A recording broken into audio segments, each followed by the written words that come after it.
In the readings today, we see reflections from different perspectives on what it is to be a follower of Jesus Christ.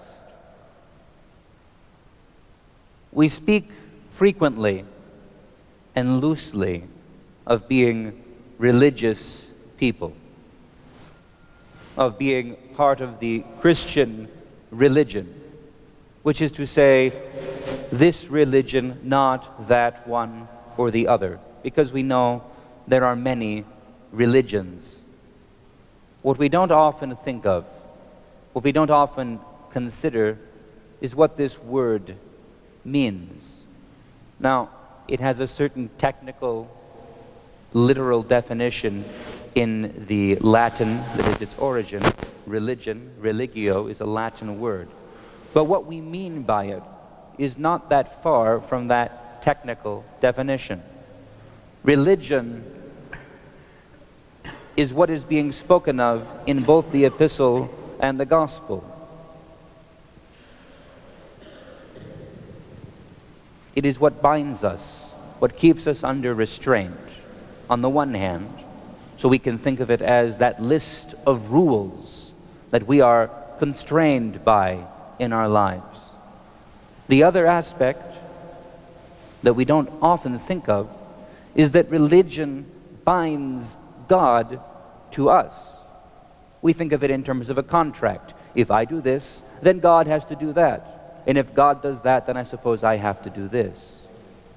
This is what comes to our mind when we use this word religion. The important point is that Christianity is not a religion. It is not about what constrains us and what we use to constrain God. It is not about a set of reciprocal responsibilities and obligations. It is not a contract. It is not a religion. And this is what we see in the synagogue today, as the Lord goes in and sees the woman who is bent over and cannot straighten. He goes and takes her by the hand and says, "You are healed. Go in peace." And then the priest, the rabbi, whatever we call him, the guy in charge wearing the fancy clothes, he doesn't really talk to Christ because the man just healed a woman who was sick. He knows he doesn't have the authority to tell Jesus what to do. But he says to everybody else, "Don't disrupt the service with this nonsense. You got 6 other days to come and be healed. Leave the Sabbath day for religion."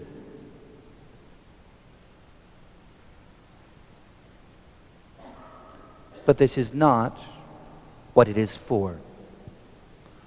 This day, this faith, this Christ who comes to us, comes to raise us up, to deliver us, to save us. Not to establish us in tighter restraints and bonds, not to oblige us to do anything. He comes to make us free, but neither does he come to obligate himself to us. He loves us and pours himself out for us freely.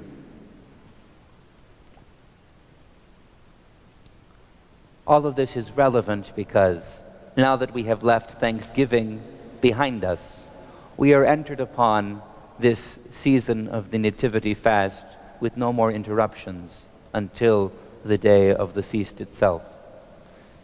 And it will be tempting as we live our lives, as we look at everyone in the church and everyone outside, as we are invited to Christmas parties, as we purchase gifts, it will be tempting for us to judge the others. Maybe they don't fast strictly enough. Maybe they fast too strictly. Maybe they aren't religious enough. Maybe they are too religious. We have these thoughts. I have these thoughts at the very least. We are urged by the message of today's readings to set aside these thoughts of judgment, to remember that the joy of Christmas is about this revelation of Jesus Christ to us, who comes into our midst and is born as an infant and grows as a child and lives and does miracles and preaches truth and gives his life and rises from the dead for us. Christmas is about love. The love of God for us and the love that we offer to him, not out of obligation, but in joyful response to him who first loves us.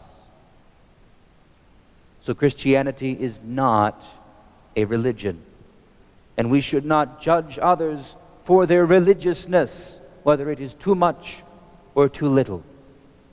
We should look to Christ, who comes to us in this blessed season to raise us up, to deliver us, to straighten our backs and heal our infirmities, and bring life and joy to us and all the world. We look to him with joy, with love, with eager expectation. And having been loved, we are to turn to one another in love, not because we are obliged to, not because we have to do it to make God happy with us. We love one another because Christ loves us, and our hearts overflow with love. This is what it means to be a Christian. Not to do all the right things and make God do all the things for us.